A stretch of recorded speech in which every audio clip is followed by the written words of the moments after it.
Hello, everyone. Welcome to the Newsbrowse News broadcast.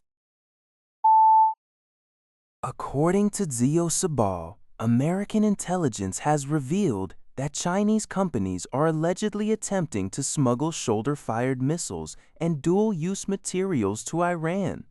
This information comes at a sensitive time, just before an anticipated meeting between U.S. and Chinese leaders, and highlights Beijing's complex role in the ongoing U.S.-Iran conflict. The New York Times, analyzing these developments, suggests that China is employing a two-faced strategy, publicly advocating for peace negotiations while covertly supplying military-related goods. Yoon Sun, a scholar at the Stimson Center, notes that Beijing's approach to such conflicts is multi-objective. U.S. officials have indicated that suspicious materials were found on intercepted vessels, a detail previously mentioned by President Trump. The New York Times further explains that China is navigating strategic pressures as U.S. military actions in the Middle East divert attention from Asia and escalating energy prices impact China's import-dependent economy. Beijing aims to prevent the conflict from intensifying, primarily to mitigate domestic economic repercussions. Ali Vaez, Iran project director at the International Crisis Group, observes internal Iranian discussions about expanding post-war cooperation with China, potentially adopting a Pakistan model for long-term support. In response to these allegations, Liu Pengyu, spokesperson for the Chinese embassy in the U.S., stated that China maintains a prudent stance on military exports. Ryan Hass of the Brookings Institution suggests that China's overriding concerns remain energy supply and access to export markets. CNA reports that Singapore and New Zealand have signed the world's first legally binding bilateral agreement on supply chain resilience, committing both nations not to impose unnecessary export restrictions on critical goods such as food, fuel, healthcare products, and construction materials during crises. The agreement on trade in essential supplies was formalized in Singapore by Minister Tan See Leung and Minister Todd McClay, witnessed by Prime Ministers Lawrence Wong and Christopher Luxon. This pioneering pact establishes a framework for facilitating goods movement, sharing information, and consulting during supply chain disruptions, offering greater stability for businesses and consumers.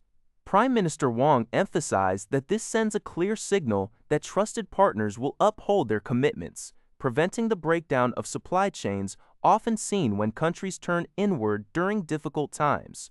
New Zealand's Prime Minister Luxon highlighted the practical benefits, noting Singapore's role in refining a third of New Zealand's fuel and New Zealand's importance as a food supplier to Singapore. Both leaders expressed hope that this new standard could serve as a pathfinder for similar agreements with other countries, expanding a network of trusted partners. Discussions also covered deepening cooperation in unmanned technologies, healthcare, and food supply, including electronic certification for agri-food trade. On the Strait of Hormuz situation, PM Wong indicated Singapore is prepared for prolonged supply limitations and is actively seeking alternative crude oil sources, while New Zealand remains confident in its supply based on recent discussions with oil companies. According to 9 News, Australia and Japan have agreed to bolster their economic, energy, and defense ties in a new joint declaration on economic security and cooperation. This agreement, signed by Prime Minister Anthony Albanese and Japanese counterpart Takaichi Sanae, commemorates 50 years of friendship and is a direct response to global shocks, particularly from the ongoing conflict in the Middle East. The primary goal is to establish trusted supply chains for essential goods including fuel, energy, critical minerals, food, and technology. Prime Minister Albanese stated this would make Australia less vulnerable to global disruptions, offering more security for farmers and commuters. Australia currently relies heavily on refined fuel from Asian markets, which source oil from the Middle East. While Australia supplies Japan with liquefied natural gas, Japan is a significant provider of refined fuel to Australia.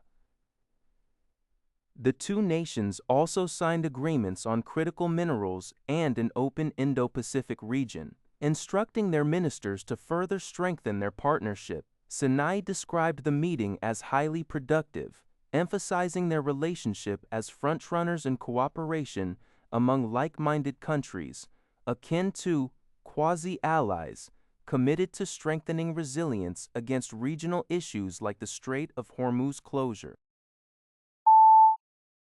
Two activists from the global Flotilla have safely arrived in the Netherlands after being released from Israeli custody. The flotilla, which was carrying humanitarian aid destined for the Gaza Strip, was intercepted by Israeli forces in international waters. While two activists are now free, two of their colleagues remain in Israel, held for further questioning. This development was reported by Al Jazeera. According to GG Press, Vietnam's top leader, Tu Lam, who serves as both the General Secretary of the Communist Party and the state president, is scheduled to visit India from May 5 to 7. The Vietnamese government announced this development by May 4th. During his visit, President Lam is expected to hold talks with Indian Prime Minister Narendra Modi, where they will discuss enhancing cooperation, particularly in economic sectors. Additionally, the state-run Vietnam news agency has reported that Mr. Lam will also proceed to visit Sri Lanka starting from May 7th, extending his diplomatic tour in the region. That's all for this video.